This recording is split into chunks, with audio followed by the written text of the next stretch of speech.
Joining us now, we've got breaking news. Congressman Michael Burgess from House Energy. Here's the breaking news. President Biden just said he does not have any plans to visit the site of that Ohio toxic train derailment in East Palestine. We have been reporting that his schedule does allow him to go. Your reaction to the story? The media says this is a false equivalence between Ukraine and East Palestine. Others say he should go. It is one of the worst U.S. rail disasters in American history. What do you think about this, Congressman? Well, of course he should go. And whether there's an equivalence between stories, I'll leave to other people. But people on the ground in East Palestine are suffering, and they need to hear from their commander-in-chief. He needs to communicate that the United States government is there for them. And I think that you referenced on the show earlier, where's the Victims' Compensation Fund, as they had after the BP oil spill?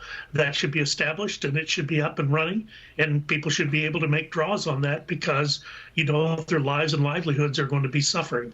Even the Obama White House hammered that.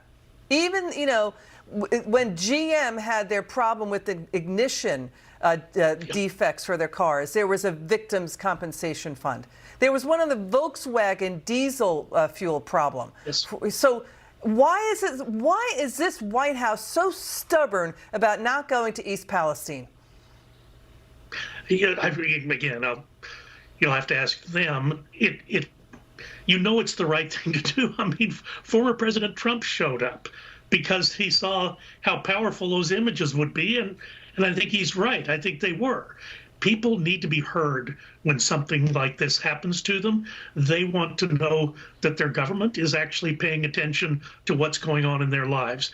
And one of the ways you do that is for the commander-in-chief to get on Air Force One and go out there. It's not hard logistically, and he should simply do it. He's heading to Delaware. Okay, let's move on to this. Everybody knows Russia is a totalitarian monster under Putin. He's got Stalinist terror campaigns inside his nation to terrorize Russians into conformity. But this story, Congressman, your reaction, the Biden White House has been doing a war on U.S. energy, but it's U.S. oil and gas that's coming to the rescue in Russia, Ukraine. U.S. oil and gas delivered half of Europe's liquefied natural gas supplies. Crude oil exports jumping 60% to Europe. That's the U.S. energy sector that are heroes here. Even Daniel Yergin, he's a energy pro. He said U.S. oil and gas is a foundation of U.S. and European energy security, and it's basically even become part of the arsenal of NATO. What do you think of that?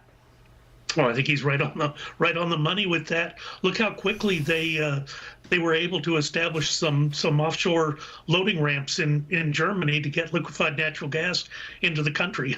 Suddenly, projects that took seemingly forever were going to be done in 180 days. So it shows the kind of pressure they are under to deliver for their people. The good news for them is the good people of the United States, the good people of Texas, the producers of the Permian Basin here at home, they are willing and able and currently providing that energy, that resource that Europe so desperately needs. Got it. Congressman Burgess, a pleasure having you on tonight, sir. Thanks for joining us.